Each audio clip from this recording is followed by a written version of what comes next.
and enjoy your life again. Call 800-869-0913. Tonight, savagery in the streets of Iraq. 10 Americans die in a single day. 4 of them civilians, murdered, mutilated, and dragged through the streets. Who is behind this? What drives American civilians to risk death in Iraq? In this economy, it may be for some the only job they can find. This family paid the ultimate price. Outsourcing an American icon, the little red wagon, now made in China. We'll give you the inside story. And the revival of 2004. What's pushing the new popularity of Christian-themed books and movies?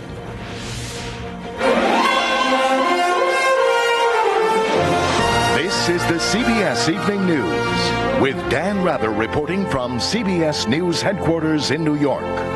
Good evening. This was a day, as the spokesman for President Bush put it, of horrific attacks on Americans in Iraq. 10 Americans were killed and 21 wounded in one of the costliest days of the ongoing war.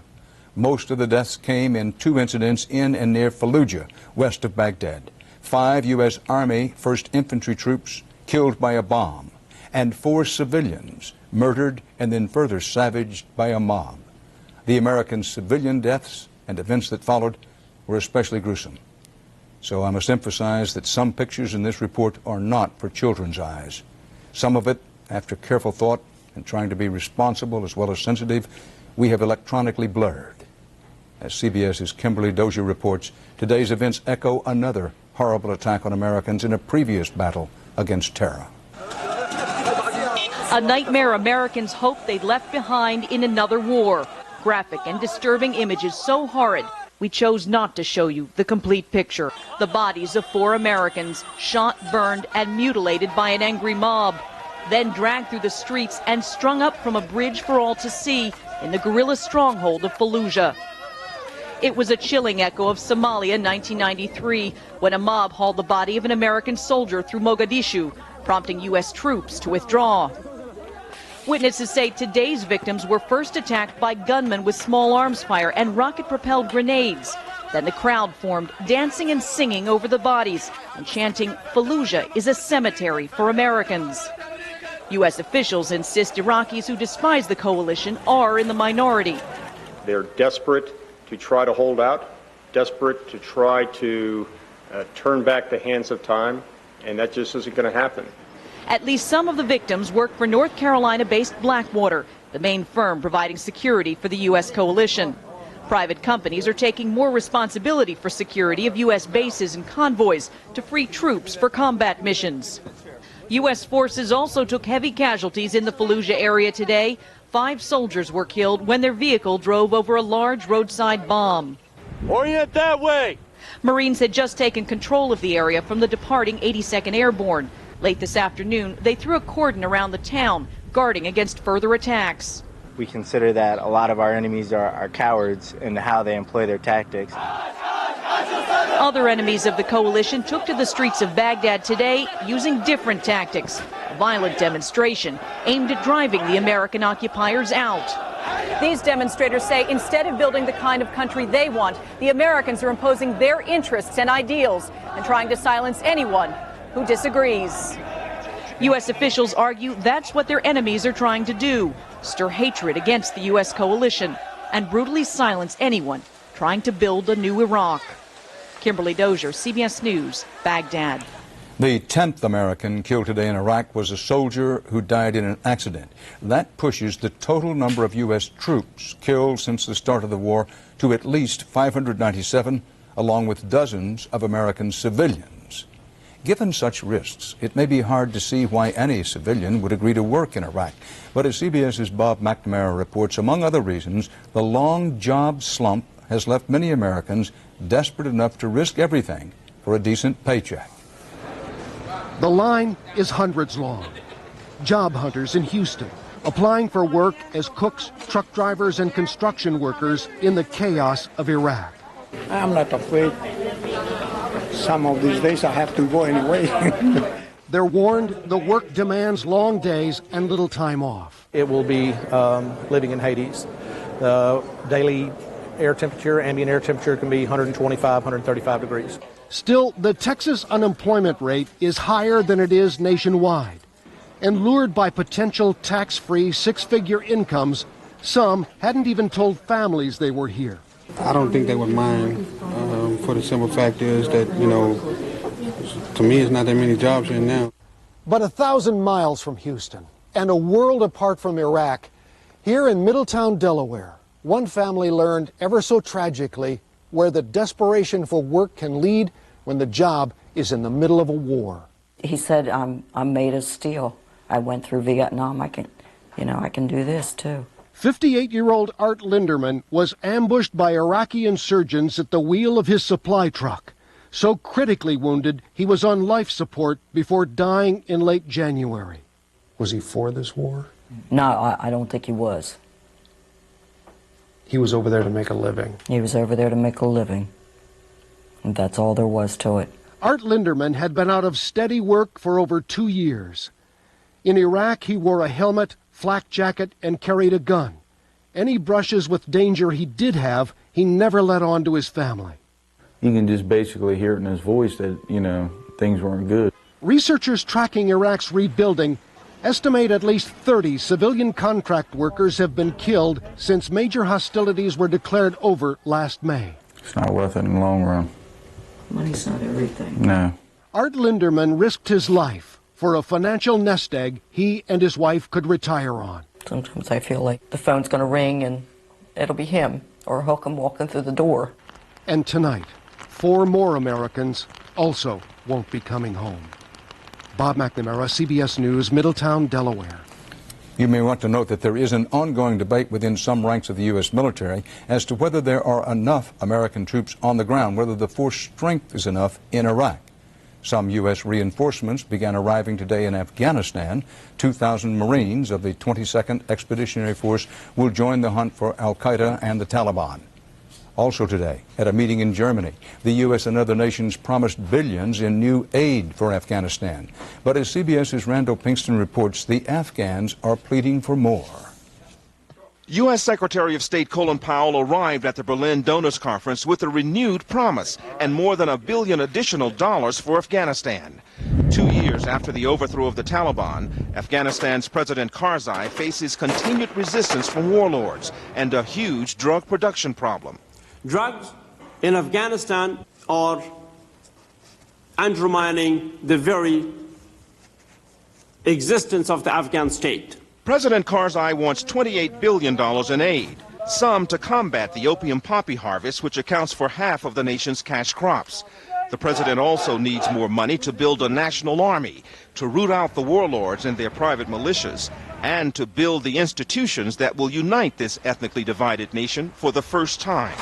Critics of the U.S.-led coalition say much of the money that should have gone to Afghanistan was instead diverted to the war in Iraq. And if things don't change, this nation could revert to the kind of failed state that made it a training ground for terrorists. Randall Pinkston, CBS News, Kabul, Afghanistan. North of Afghanistan today, there was more violence and confusion in Uzbekistan, a Muslim nation and a U.S. ally in the war on terror. Police stopped cars in the capital after the government said a lone militant ended a standoff by blowing himself up.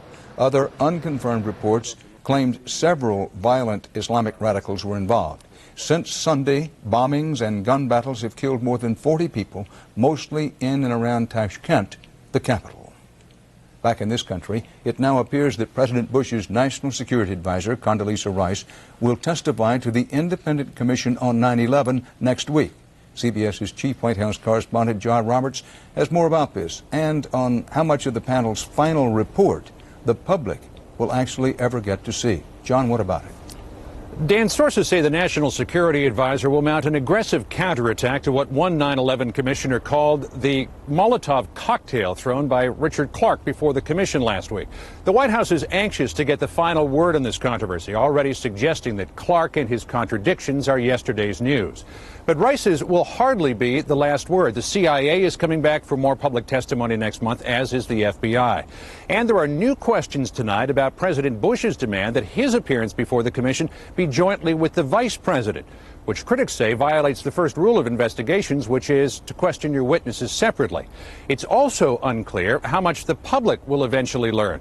As it did with the congressional 9/11 inquiry, the White House will clear the final document. Despite 6 months of congressional objections, this report was heavily redacted. And because the commission is disbanded in August, the White House may have a much freer hand in vetting its final report. Dan? John Roberts reporting live from the White House. Thanks, John. The U.S. Defense Department has announced a major arms sale to Taiwan, which will pay nearly $2 billion for long-range radar equipment. This new hardware will improve Taiwan's ability to detect missiles and aircraft coming from China, and that is nearly certain to anger China's communist leaders.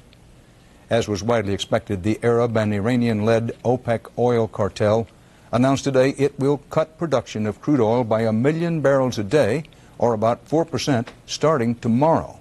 Cutting the supply of oil is likely to push crude prices over $40 a barrel and boost the cost of gasoline, already at record levels in this country, even higher, perhaps much higher.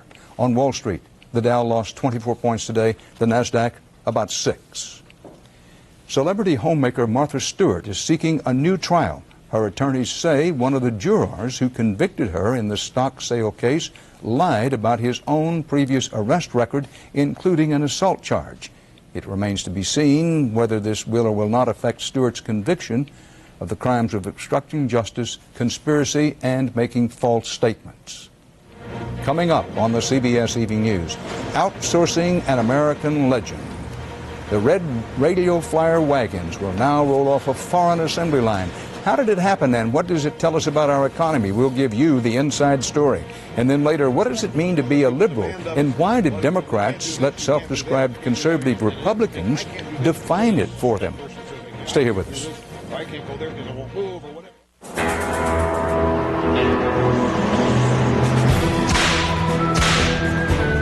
Roundup knocks out weeds in 24 hours. The leading imitator doesn't. Roundup Fast Act Foam knocks out weeds in 24 hours. Oh, hey, hi, I'm Digger. Don't mind me, I'm just a dermatophyte. You know, a nail infection. All I want is to get in here and live under your nail. You can't get me with clippers or those surface treatments you try on your own. I'm in too deep in your nail bed. I'll make myself comfortable, invite a few friends. Settle in. Do you have thick, discolored, or flaky nails? Millions of people do. It may be caused by an active live infection. That's why you should ask your doctor about prescription-only Lamisil. Unlike surface treatments, Lamisil is a pill that works through the bloodstream to target and attack the infection at its source, underneath the nail. In fact, you can start to see clearer, healthier nails in just 3 months. Lamisil isn't for people with liver or kidney problems. In rare cases, serious side effects in the liver or serious skin reactions have occurred, so your doctor may do a simple blood test. Other side effects, including headache, diarrhea, indigestion, and rash, were generally mild. Ask your doctor about Lamisil. Once daily Lamisil tablets. Get your nail infection where it grows. With Dulcolax laxative, you can relax. It works gently enough for sensitive stomachs, yet provides complete relief. More doctors recommend Dulcolax than any other overnight laxative. Relax. Trust Dulcolax for overnight relief guaranteed. I had lost the will to shop. No thrill, no will. Jerry said that I needed to carpe diem. That's seize the deal. It's Greek. Thing. I walked into Big Lots, and there I saw it. This $50 even flow baby monitor for $20. I seized it. I was seizing all day. Greatest day of my life. You gotta grab to the closeout, and then pay, and then leave. Big Lots. Brand names, closeout prices, happy people. Now I can carpe diem with the best of them. The Hyundai Sonata makes more sense than ever. Once again ranked most appealing entry midsize car by J.D. Power and Associates. Not to mention, only Hyundai has America's best warranty, 10 years, 100,000 miles. Test drive the 2004 Hyundai Sonata starting at just $15,039. And right now, during the Hyundai Win-Win Spring Event, get $1,500 cash back or 0% APR. When your car makes this much sense, you win. There's word tonight that more American jobs are heading overseas. This time, just a few dozen workers are affected. But these losses are drawing extra attention because of what they symbolize. What those workers made is the stuff of American childhood memories. CBS's Cynthia Bowers gives you the inside story. For generations, this little red wagon has been a rite of passage. We didn't have electronic toys back then. It was all things like our little red wagon. The first set of wheels for millions of American children. It's very American. It's very Norman Rockwell. It's how we all grew up. It's an enduring image that looms large from small towns to the big screen. Wow, a radio flyer! And for more than 80 years, they rolled out of this factory on Chicago's west side. Not anymore. The company announced this week it is moving its production operations overseas. Sure, you're disappointed. I wish they could manufacturing here. And I like to know what is the difference between here and China. The difference is far cheaper production cost. Executives of the family-owned company say this is the only way to keep costs down and stay competitive. They felt they had to do it. They had no choice. And in order to be competitive, it was either A, take it overseas, or B, take the chance that they won't be competitive and lose their business altogether. So, like Levi's jeans, you can add Radio Flyer to the list of all-American icons that are no longer made in America. Thank you. Larry Speska still remembers his first Radio Flyer and sells them in his store today. The average buyer might be disappointed that they're moving to China for production, but they're still going to buy the wagon. The company says even though the wagon's trip home will be much longer, once here, the ride will be just like you remember. Cynthia Bowers, CBS News, Chicago. Narcotics agents said today they've smashed a Canada-based drug ring responsible for 15% of the ecstasy smuggled into the U.S. Agents arrested scores of suspects in 18 U.S. and Canadian cities, and they seized 500,000 ecstasy pills, some of them found hidden in vehicle fuel tanks. Next year on the CBS Evening News, FDR and JFK were liberals and proud of it. So how did the liberal label sink so low in today's politics? We'll give you a look when we come back. Allergies used to take the fun out of games. Now, I'm Claritin Clear. Today, I found another level of clear. Claritin Clear. Claritin Clear means non-drowsy 24-hour relief from your sneezing, runny nose, and itchy eyes. Up here, I gotta be alert. Claritin relieves my toughest symptoms without putting me in a fog. One pill, 24 hours, and I'm in control of my allergies. Claritin, non-drowsy 24-hour relief. There's clear, then there's Claritin Clear. This is crabgrass. I don't want to see crabgrass in my lawn. My wife actually hates crabgrass. Nobody would want this nail lawn. We put down Scott's turf builder with Halts in the early spring. That's the only thing I ever use. Scott's puts this protective barrier over the lawn. And it stops the crabgrass from germinating. See how nice and thick that is? Feels like the carpet inside my house. Well, I've used the cheap brands. And it's like anything else. You get what you pay for. Steve doesn't have any crabgrass, which makes him a good human being, basically. Turf builder with Halts. The best defense against crabgrass. In my line of work, pain was part of the job, but heartburn pain was part of my life until I got help from Prevacid. I'm a pretty tough guy, but that fireball would hit me more often than linebackers. I was in great shape. I changed my diet. I had enough chalky tabs to line a field with. Still, the heartburn came back. My trainer and I thought it might be serious, so I finally took a time out to see my doctor. He broke it down like this.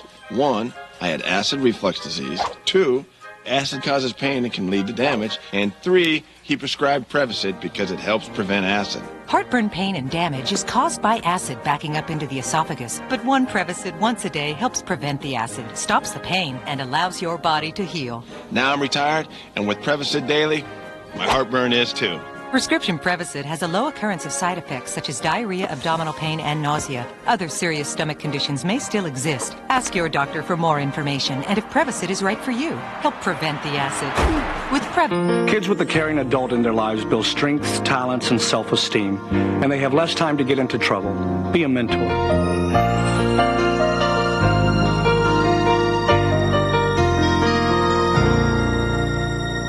Go to the Health Connection and communicate with local professionals at newschannel5.com. Email your questions about varicose veins to Dr. David Vanderpool at Varicose Vein Treatment Center. You've got medical questions, and the Health Connection at newschannel5.com has the answers. Democratic presidential candidate John Kerry spent part of the day off the campaign trail in a Boston hospital. Kerry had scheduled surgery, what he called a quick fix, to repair a muscle tear in his right shoulder. Kerry will keep his arm in a sling and, doctor's orders, No glad-handing the voters for at least a couple of days. In other news of politics, this was kickoff day for a fledgling small radio network, a beginning effort to create a talk radio outlet for liberals. But it's not called the Liberal Radio Network. They named it, quote, Air America. Why did they leave liberal out of the label? CBS's Jim Axelrod examines the evolution and in some ways the discrediting of a political label. What might seem like a simple yes or no question. Are you a liberal? Let me just Wait, are you a liberal? Please come to the characterization. Has become for Democrats like asking if they're still beating their wives. There's no good answer. It suggests to a lot of Americans mushy-headed, spending too much money. Which might be conservatives' biggest win in the last quarter century, redefining the same badge FDR and JFK wore proudly for decades. I think a liberal basically is someone who really wants to spend your money, wants to have a bigger government, wants to be more intrusive in your life. Conservatives had help. Democrats ran landslide losers who seemed phony trying to look mainstream, while Republicans had a man who appeared to personify it. Their views can only be described by the dreaded L word, liberal, liberal, liberal. But it was more than that. If you let me define, I'll say I'm a liberal. Now give me 10 minutes to tell you what it means. Liberals never understood you don't have 10 minutes to make your point. You have 10 seconds. It really is a crime. Liberalism is a humanity crime. In a word, conservatives found a way. Such an effective way, it's still the first place they go today. Another rich liberal elitist from Massachusetts who claims he's a man of the people. Priceless. That's fitting, borrowing the tagline from a successful advertising campaign. Because that's what this has been as much as anything else in a country with about as many liberals as conservatives. A triumph of marketing. It is a branding. Liberal as a brand is tarnished. Donnie Deutsch knows something about advertising. His $2.7 billion agency handles everyone from Revlon to Mitsubishi to Monster.com. Oh, and he's a Democrat. I don't think you're right now in this day and age going to ever make the word liberal a positive electable thing. It's about changing the playing field. But labels are just part of selling something. The bigger question, never mind the package. Do people want the product? Jim Axelrod, CBS News, New York. Still to come here on the CBS Evening News, flying off the shelves. That's what's happening to the latest in a series of biblical blockbusters. Why is religion selling so well just now? Stay tuned. Tomorrow, an exclusive first look at the SUV of the future. It gets 40 miles a gallon, and it's all American. We'll take you for a spin on the CBS Evening News with Dan Rather. A different generation needs a different kind of denture adhesive. C-Bond is a thin, soft wafer with 3 adhesives for all-day hold. No ooze or pasty mess. For a kind of hold and comfort you have to feel to believe. C-Bond, a different generation. She was beauty, brains, and damp. You have to help me. I'm afraid I'm gonna get hurt, and I need cash. You have that insurance, don't you, sweetheart? What insurance? There's the rub. I couldn't remember. When it pays you the dough when you're hurt and miss work. Go ask about it. Whatever it's called. Ask about what? The Hyundai Sonata makes more sense than ever. Once again ranked most appealing entry midsize car by J.D. Power and Associates. Not to mention, only Hyundai has America's best warranty, 10 years, 100,000 miles. Test drive the 2004 Hyundai Sonata starting at just $15,039. And right now, during the Hyundai Win-Win Spring event, get $1,500 cash back or 0% APR. When your car makes this much sense, you win. There's something delicious going around. It's these new reclosable bottles of Ensure, a good source of complete balanced nutrition that goes anywhere you do in 5 creamy, rich flavors. Ensure. Drink to your health wherever you go. That was great, Mom. I saw 5 snakes. I got a fish. Do what you wanna do. There's a different way to treat seasonal allergies. Singulair, the only seasonal allergy medicine that specifically blocks leukotrienes, an underlying cause of allergy symptoms. It It's a once-a-day chewable tablet that helps relieve a broad range of symptoms for a full 24 hours. It's available for children as young as 2. Side effects are generally mild and vary by age and may include headache, ear infection, sore throat, and upper respiratory infection. Ask your child's doctor about Singulair.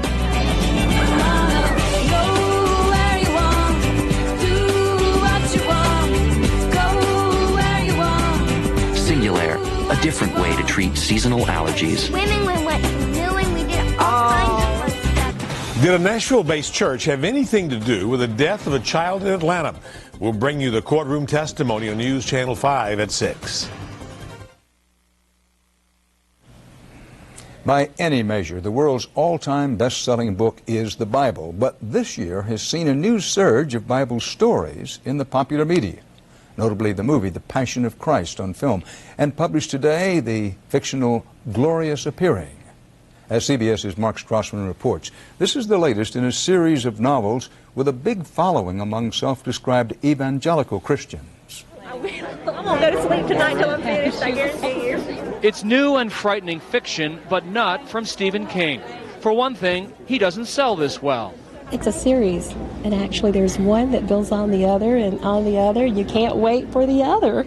This is Book 12, the final chapter in the Left Behind series. 52 million books sold in the last decade. It's fantasy based on the book of Revelation, about the end of the world and a showdown with the Antichrist. And its message is pure fire and brimstone. Jesus is coming, and we want you to get ready because we don't want you to be left behind. By the fifth book in this series, mass retailers had their own revelation. Christian fiction wasn't just for evangelicals, and now the Left Behind authors outsell even John Grisham. Shaken by troubling events, more Americans are soul-searching, especially in their entertainment. While recent interpretations of the Bible have found stunning commercial success, pleasing theologians is another matter. And some of them complain left behind, left out context and humility. Only God knows who's going to be in the presence of God, and I suspect there are going to be a lot of surprises.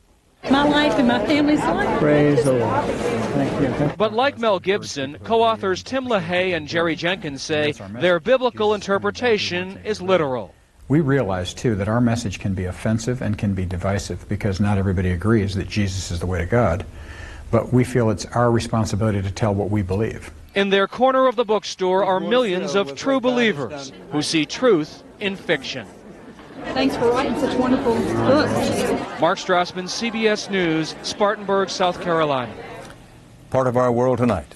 Now, here's a look for you at what's coming up later this evening, pretty quickly from CBS News on 48 Hours and 60 Minutes, too. How doctors risked everything for a dying baby and made medical history. Plus, are the trains safe in America? 60 Minutes, too, tonight. Then on 48 Hours Investigates, Lisa, Sean, Rebecca. Give me all your money. Their crimes will shock you.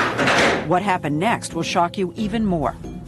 That's what we think is an especially good 60 Minutes 2 at 8 Central Time, and then 48 Hours Investigates at 10, 9 Central. For the CBS Evening News, Dan Rather reporting. I'll see you again soon on 60 Minutes 2. For news 24 hours a day, click on cbsnews.com. Brought to you in part by Walmart, saving you and your family time and money with everyday low prices.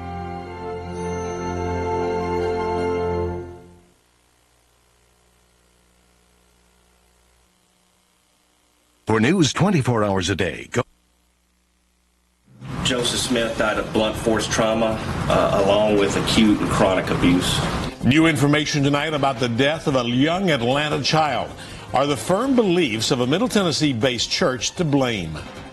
And every department in Metro government is having to consider making deep cuts, and that could mean hundreds of police officers could lose their jobs. The news is now.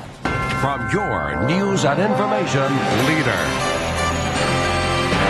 This is News Channel 5 at 6. Good evening. There's disturbing new testimony about how a young member of a Williamson County-based church may have died.